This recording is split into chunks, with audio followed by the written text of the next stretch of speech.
तानाजी सावंतांच्या मुलाचं अपहरण, तानाजी सावंतांचा मुलगा गायब, अशा हेडलाईन्स काल सगळीकडे झळकताना तुम्हाला दिसल्या असतील. पण त्यानंतर समजलं की तानाजी सावंतांचा मुलगा गायब झाला नाहीये, त्याचं अपहरण झालं नाहीये, तर तो थेट चार्टर्ड फ्लाईटने बँकॉकला गेलेला आहे. त्यानंतर ही माहिती जेव्हा तानाजी सावंतांना कळाली तेव्हा सगळ्या यंत्रणा कामाला त्यांनी लावल्या आणि त्यानंतर काही तासांमध्येच हे चार्टर्ड फ्लाईट थेट अंदमान निकोबार बेटावरून पुन्हा मागे वळवण्यात आलं. आता तानाजी सावंतांचा मुलगा ऋषिराज सावंत हा जरी सुखरूप घरी पोहोचला असला तरी वडिलांना न सांगता थेट पुण्यावरून बँकॉकला गेलेला हा ऋषिराज सावंत नेमका कोण आहे?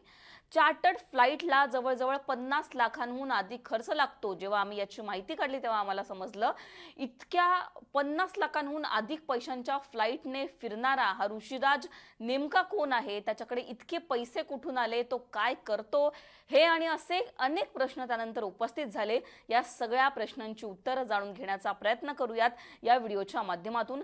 नमस्कार, मी पूजा, तुम्ही पाहताय मुंबई तक. ऋषिराज सावंत माजी मंत्री आणि धाराशिवच्या भूम परांडा मतदारसंघाचे शिंदेंच्या शिवसेनेचे आमदार तानाजी सावंत यांचा धाकटा मुलगा. आता तानाजी सावंतांना 2 मुलं आहेत. त्यातला मोठा मुलगा गिरिराज सावंत तर लहान मुलगा ऋषिराज सावंत हा आहे. ऋषिराज हा 32 वर्षांचा असून तो विवाहित आहे. त्याच्या साखरपुड्याचा सुद्धा एक फोटो सध्या सोशल मीडियावर व्हायरल होतोय, जो की 2019चा असल्याचं बोललं जात आहे. आता ऋषिराजचं शिक्षण किती झालंय तर एमटेक PhD असं त्याचं शिक्षण झालेलं आहे. तो करतो काय हे जाणून घेण्याआधी त्याच्या संपत्तीकडे जरा नजर टाकूयात. आता 68 लाखांच्या फ्लाईटने फिरणाऱ्या माजी मंत्र्यांच्या मुलाची संपत्ती किती असेल याची उत्सुकता तुम्हालाही असेल.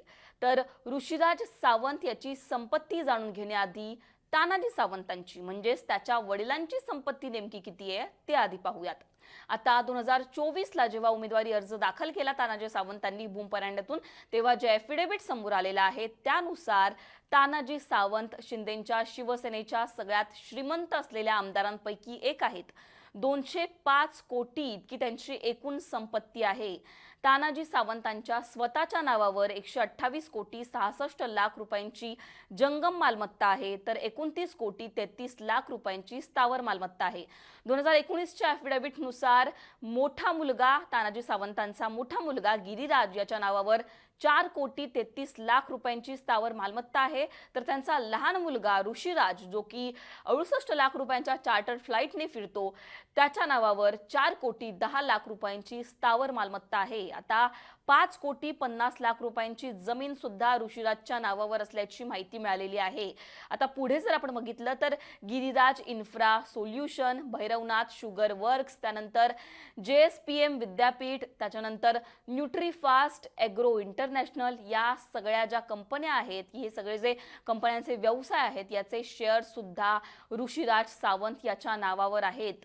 पुण्यातलं एक विद्यापीठ आहे ज्याचं नाव आहे JSPM विद्यापीठ. या विद्यापीठाचा सगळा कारभार हा ऋषिराज सावंत सांभाळतो.